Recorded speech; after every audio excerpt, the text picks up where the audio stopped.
Hello and welcome to another Star Citizen Addicts Anonymous. I'm Nikki Batgirl D'Angelo, your host. Today's show, I'm going to discuss the Spirit and go over the Q&A that was released yesterday. I'm also going to give you a little bit of an update on 3.17.4. Earlier this week, in This Week in Star Citizen, it was announced that 3.18 was going to be delayed until early to mid-December at the very earliest. And I'm going to say the very earliest because they said by that date. But persistent entity streaming is something that is huge and important for the continuation of Star Citizen as a playable game. I honestly don't care how long it takes them to get it done. I don't want them to stick to a hard date. I do want them to work like little beavers getting it done. But that was never the question. The question was, 318 was supposed to be released right around when the IAE was going to happen. And with that was going to come a new flyable vessel. And that was the Corsair. And honestly, there was probably another flyable vessel because in every one of these events, CIG announces a concept ship and a flyable vessel.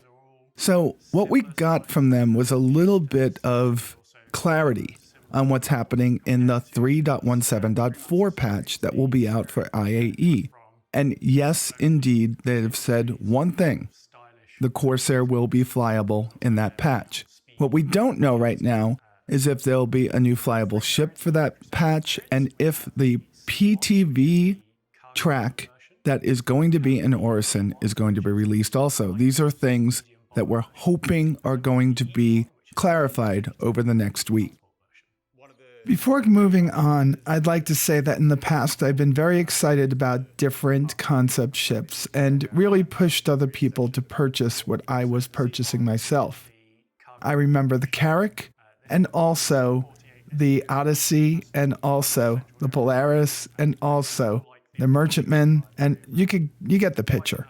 I get very excited about new concept ships, and then it takes eons for them to come into the game.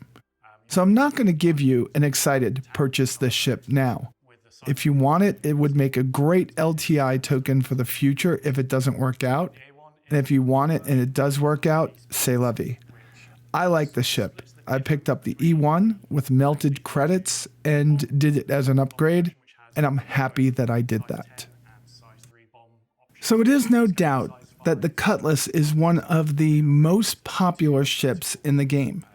Its utilitarian design, rustic looks, and ruggedness make it a favorite for many pilots in the verse. I think it's one of the favorite ships I own, especially with that Best in Show paint from a few years ago, which makes it purple. I frequently use my Cutlass on many different types of missions. Bounty hunter missions, cargo missions, throw a rock in the back and take it out and do some mining, whatever. It is a go-to ship for me and always will be. And the Cutlass also has many variants. I own 2 of them.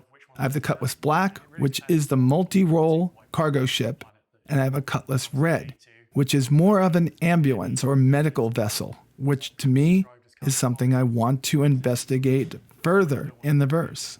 There's also a Cutlass Blue, which is an interceptor, and a Cutlass Steel, which is a newer one of the Cutlass variants, and that one is a dropship. Well, come forward, and CIG has to diversify the space in that $100 to $150 price point for Starship yet again. And I think this is one of the best entries in that space since the Cutlass. Introduction of Crusader Industries' Spirit line of starships, we now have more varied ships in that same 100 to 150 price point. So joining the rugged and utilitarian design of the Cutlass at this price point is the Spirit line of ships with their elegant, sleek, beautiful lines that give it a look of speed and maneuverability.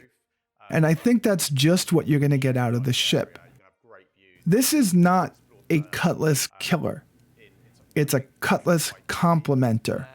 We are people of varied tastes. We like different designs. We like different roles. I think the Cutlass fulfills a role that it is going to be great at always. So let's first talk about the C1. The C1 is the cargo variant of this ship. It carries 48 SCU of cargo, and it's the only variant that does carry that much cargo. That was corrected in this week's Q&A. All right, so the C1, it's sleek, it's beautiful. It has armament to actually help it stave off any attack. But for me, it's the speed that this thing looks like it's going to be able to achieve. Maybe it can pack one of the fastest quantum drives in the business, making this a high-speed transport. Maybe moving things like perishable goods.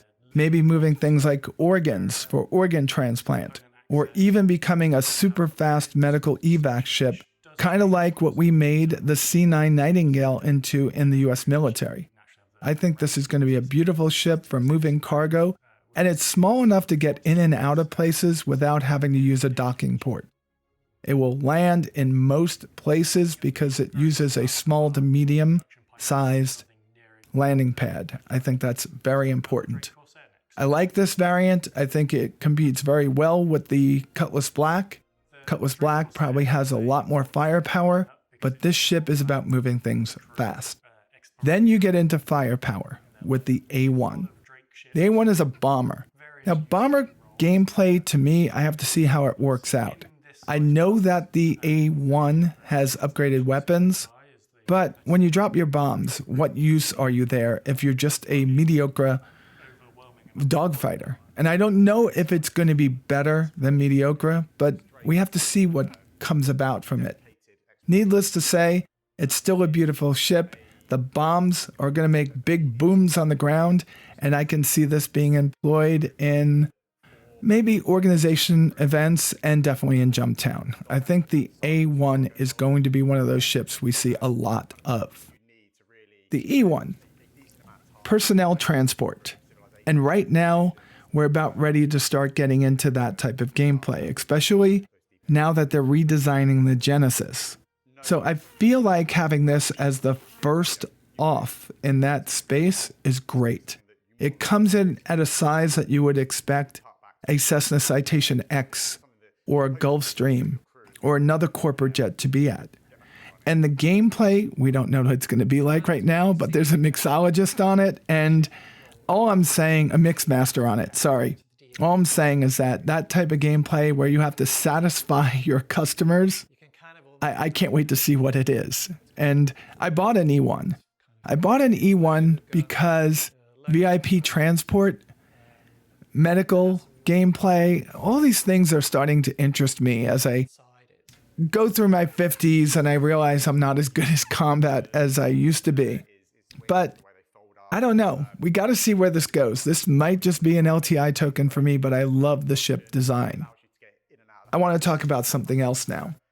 The cabin. I would expect the cabins to be different, but that would mean that CIG would have to make them look different, which would take more time and effort and many more conversations with Chris to say what's right and what's not.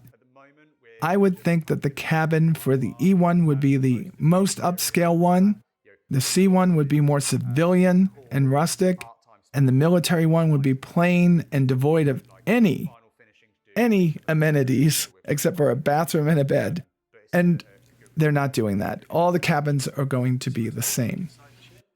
That, to me, is okay. It does break the immersion, does break what I see about these, but big deal.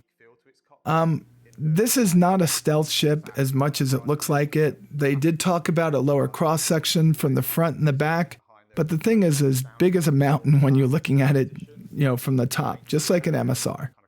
So don't expect this to be any stealthier than any other ship out there.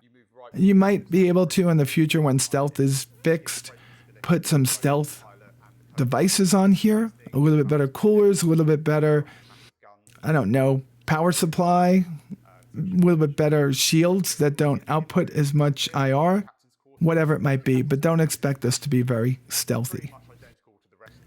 And I don't know what else to say about it. I think these are great additions to the game, and I love diversity. I love that they put multiple ships in the same space, because not everybody has the same taste. And Stop saying that CIG shouldn't release ships. They should. Just like World of Warships releases new ships all the time. It's like World of Warplanes releases new ships all the time, or new aircraft. Just like War Thunder releases new things. There has to be new. There has to be, just to keep the interest in the game. If you remember back, CIG also said that they reserve the right to change the design of the ships that we have with newer models as time goes on. So they did that with the 2942 Aurora, right? When they had one of the first Citizen Cons, and we got the Legionnaire. And they said then, and he said it over again in a couple of 10 for the Chairman, that they will revisit some of the original designs with updates and say it would be like a car that comes out and gets redesigned for this model year. So when CIG does have a big enough, diverse enough selection of starships, you might start seeing them revisit some of those older ships and say, hey, this year it's redesigned, now with better armor, now with an upgraded CPU, now with an upgraded power plant, whatever it might be. So CIG can revisit any ship at any time and make changes as much as they want. So for most of this last 5 minutes, you've been watching the Corsair. This is entering into the game in 3.17.4, and I will talk about it when I get it. This is one I definitely bought and one I jumped on, and I can't wait to run around it. Although I like sleek and beautiful designs like the Spirit, I also like that rustic utilitarian look of the Drake ships. And the Drake ships, one in particular, the Cutlass, turns out to be one of my favorite, and I think the Corsair is going to follow suit. Well, I talked enough about ships today. We have a lot of them coming at us in the next month, maybe 2 or 3 more, and I can't wait to talk to you about those too. I'm going to bring up a small little video about the STV, probably with some antics of me driving around in one of the racetracks. We'll just have to think about that as time goes on, but I'm having fun with my STV. Folks, I have to ask you a big favor. Please try to share my videos with your friends. Click that thumbs up button and also subscribe and click the notification button. Because of my hiatus, I have been demonetized. I deserve it. I left you and I did not provide you with any new content for over a year and a half. And if I did provide you with new content, it was 1 off or 2 off. I'm back for good. I'm doing my best to bring the best videos that I can for Star Citizen and other games that I play. If you like them, please help me out. I'd love to get back to monetized status, and it really means you watching as much of my videos as you can. That's all I got for you today. And with that said, you all be safe out there, and I'll talk to you soon.